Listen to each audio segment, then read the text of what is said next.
جگر کا خون دے دے کر یہ بوٹے میں نے پالے ہیں۔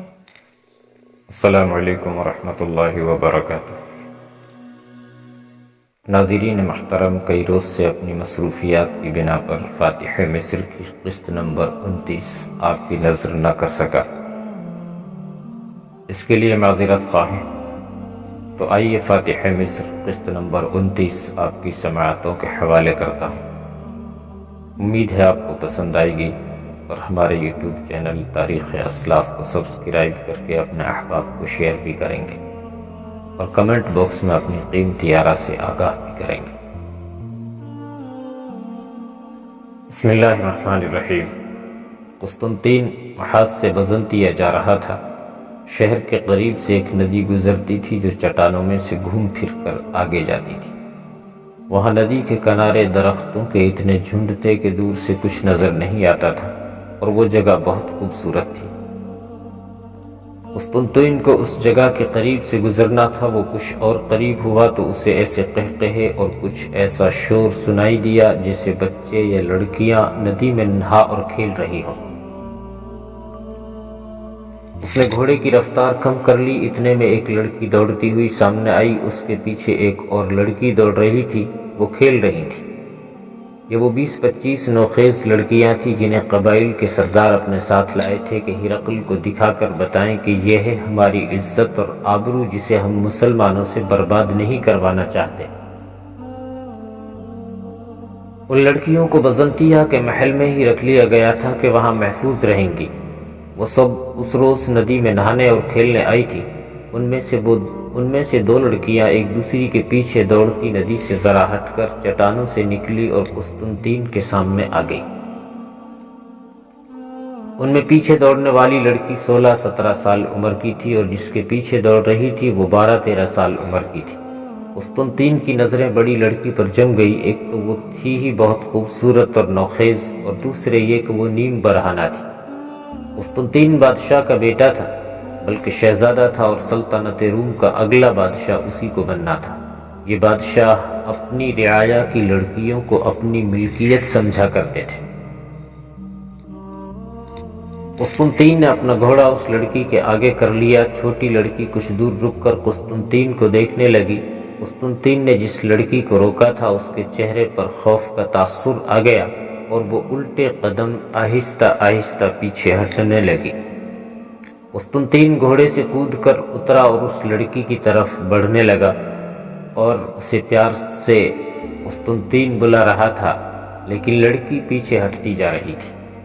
قسطنطین نے لپک کر اس کا ایک ہاتھ پکڑ کر اپنی طرف کھینچا، پھر اس کا ہاتھ چھوڑ کر دونوں بازو اس کی طرف پھیلائے، لیکن لڑکی بڑی پھرتی سے پیچھے ہٹ گئی اور اس کے بازوؤں میں نہ آئی۔ اب قسطنطین غضبناک ہو کر اس کی طرف بڑھا۔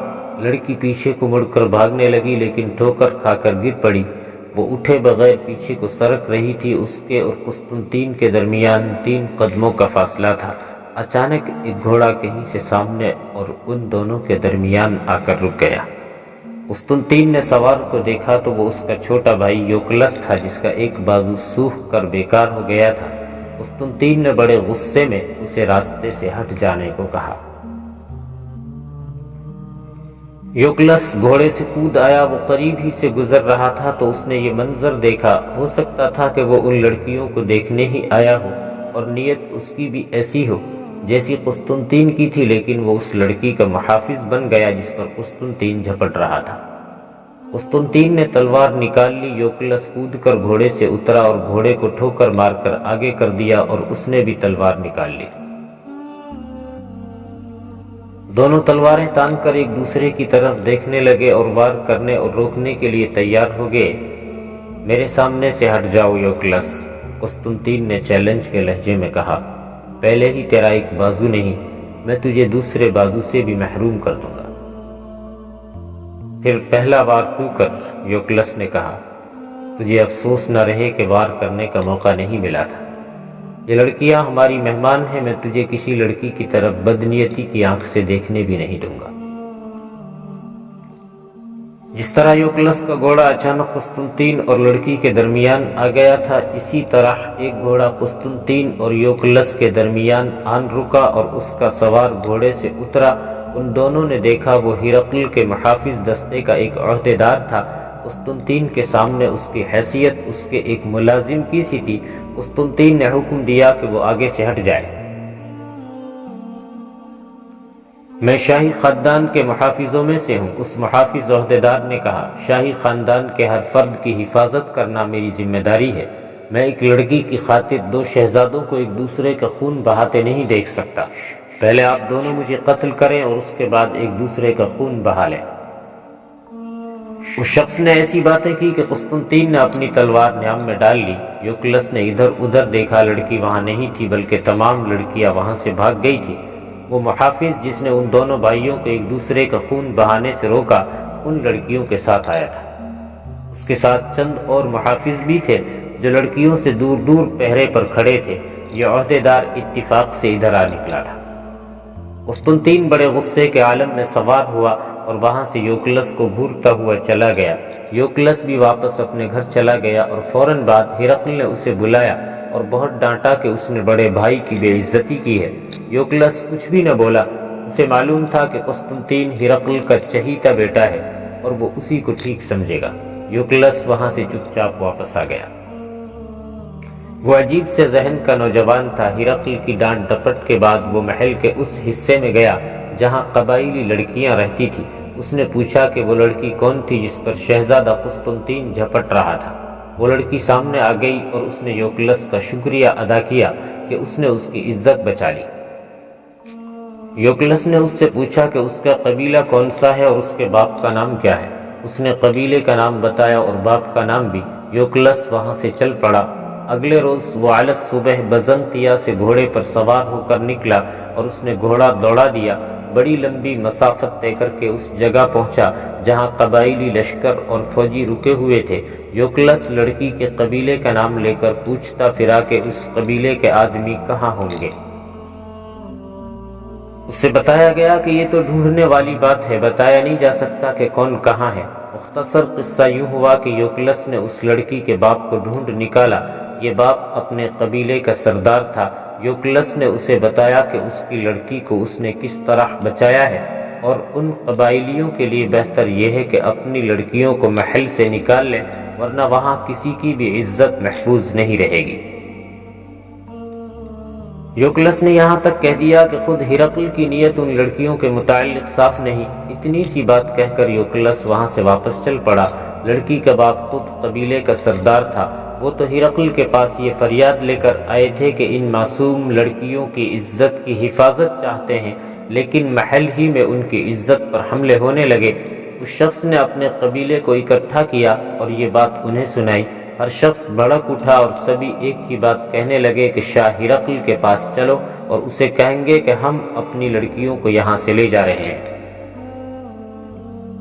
یہ بات تمام قبائل میں پھیل گئی۔ ان تمام بیٹیوں کے باپ اور بھائی وہاں اس لشکر میں موجود تھے جو ہرقل کی مدد کو مسلمانوں کے خلاف لڑنے آئے ہوئے تھے۔ ان سب میں غصے اور احتجاج کی لہر دوڑ گئی۔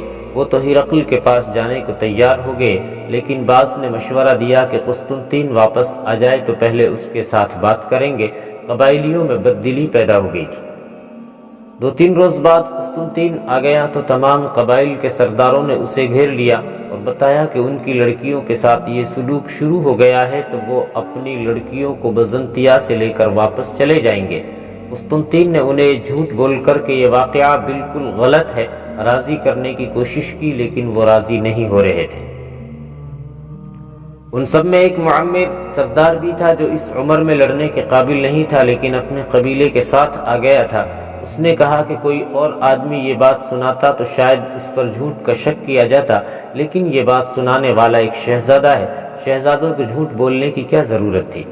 2-3 قبیلوں کے سردار بولے کہ وہ بزنطیہ جا کر لڑکیوں سے پوچھیں گے، اگر یہ واقعہ سچ نکلا تو وہ اس لڑائی اور قربانی سے باز آئے۔ تمام قبائلی سرداروں کو یہ بات اچھی لگی۔ قسطنطین انہیں روکنے کی کوشش کرنے لگا، لیکن وہ بزنطیہ کی طرف چل پڑے۔ بزنطیہ پہنچ کر انہوں نے لڑکیوں سے پوچھا تو پتہ چلا کہ یہ واقعہ بالکل صحیح ہے۔ اس لڑکی نے پورا واقعہ بیان کیا جس پر قسطنطین جھپٹ رہا تھا۔ یہ سردار تمام لڑکیوں کو ساتھ لے کر ہرقل کے پاس گئے اور وہاں یہ مسئلہ پیش کر دیا۔ ہرقل نے بھی انہیں ٹھنڈا اور راضی کرنے کی کوشش کی، لیکن یہ قبائلی اتنے اکھڑ لوگ تھے کہ راضی نہیں ہو رہے تھے۔ ہرقل نے انہیں دھمکی دی کہ وہ اس کا ساتھ چھوڑ گئے تو وہ انہیں کبھی معاف نہیں کرے گا، اور اس نے مسلمانوں پر فتح حاصل کر لی تو وہ ان کی بستیاں اجاڑ دے گا اور ان کی یہ بیٹیاں اپنے محل میں لے آئے گا۔ تاریخ میں یہ بھی لکھا ہے کہ بعض قبائل ان سرداروں سے اختلاف کر رہے تھے، لیکن سردار اپنی لڑکیوں کو محل میں چھوڑنے سے گریز کر رہے تھے۔ وہ لڑکیوں کو ساتھ لے کر چلنے لگے۔ ہرقل نے انہیں روک لیا۔ ہرقل کو احساس تھا کہ یہ 30,000 کا لشکر ان کا ساتھ چھوڑ گیا تو اسے شام کے اس آخری قلعے سے بھی بھاگنا پڑے گا۔ اس نے ان قبائلی سرداروں کو یوں راضی کر لیا کہ وہ انہیں خیمے دے دے گا اور لوگ لڑکیوں کو اپنے ساتھ ان خیموں میں رکھیں اور ان پر اپنے محافظ مقرر کریں۔ وہ رک تو گئے لیکن ان کے دل پوری طرح صاف نہیں ہوئے تھے۔ وہ لڑکیوں کو محاذ پر لے گئے اور انہیں وہاں خیموں میں رکھا۔ قبائلیوں میں یہ سارا واقعہ پھیل گیا اور انہیں یہ بھی پتہ چل گیا کہ لڑکیوں کو محاذ پر لے آئے ہیں۔ اب ہر قبائلی کی زبان پر یہ الفاظ تھے کہ ان رومیوں پر کبھی اعتبار نہ کرنا۔ ادھر مجاہدین کی کمک بڑی تیزی سے پہنچ رہی تھی۔ امیر المؤمنین حضرت عمر ابھی راستے میں ہی تھے۔ جن سالاروں کو قبائلی علاقوں پر حملے کرنے کے لیے بھیجا گیا تھا وہ اپنے اپنے علاقے میں پہنچ گئے تھے۔ ناظرین، تاریخ کے کچھ گوشے، کچھ کونے کھدرے ایسے ہیں جو وقت کی دھندلاہٹ میں چھپ گئے ہیں، ذرا غور سے دیکھو تو نظر آ جاتے ہیں، اور کچھ ایسے ہیں جن پر گزرتے زمانوں نے سیاہ پردے ڈال دیے ہیں۔ بعض تاریخی واقعات کی کڑیاں اس تاریکی میں آ کر گم ہو جاتی ہیں، پھر بھی ایسے محقق ہو گزرے ہیں جو اس دھند سے اور بعض تاریکی میں ڈوبے ہوئے گوشوں سے گم گشتہ کڑیاں نکال لائے اور تاریخ کے دامن میں ڈال دیں۔ تاریخ میں میدان جنگ کی فتح و شکست کی پیش قدمیوں اور پسپائیوں کی ہی کہانیاں ملتی ہیں۔ یہ کہانیاں شکست کھانے والی قوم کی اگلی نسلوں کے لیے عبرتناک اور فاتحین کی نسلوں کے لیے ولولہ انگیز اور حوصلہ افزا ہوتی ہیں۔ تاریخ میں اہمیت انہی کہانیوں کو دی گئی ہے اور دی جاتی رہے گی۔ یہ کہانیاں قوموں کی روایت کی صورت میں ڈھل کر ہمیشہ زندہ رہتی ہیں۔ تاریخ کا ایک پہلو اور بھی ہے، اس پہلو کا بظاہر ہر جنگ و جدل کے ساتھ تعلق نظر نہیں آتا۔ یہ پس پردہ کھیلے جانے والے بڑے ہی سنسنی خیز پر اسرار حیرت انگیز ڈرامے ہوتے ہیں۔ اسے بنی نوع انسان کی تاریخ کہا جائے تو بے جانا ہوگا۔ ایسے ڈرامے وہاں کھیلے جاتے ہیں جہاں انسانیت شہنشاہیت کے چنگل میں بے بس و مجبور ہو کر تڑپتی ہے، مگر کر کچھ بھی نہیں سکتی۔ انسان کے ہاتھوں میں کھلونا اور کٹھ پتلی بنا ہوا ہے۔ انسان ہی انسان کا انداتا اور خدا بن جاتا ہے۔ جہاں شہنشاہیت ہے وہاں محلات بھی ہیں، اور محلات ہیں تو محلاتی سازشیں بھی ایک قدرتی امر کے طور پر لازمند ہوتی ہیں۔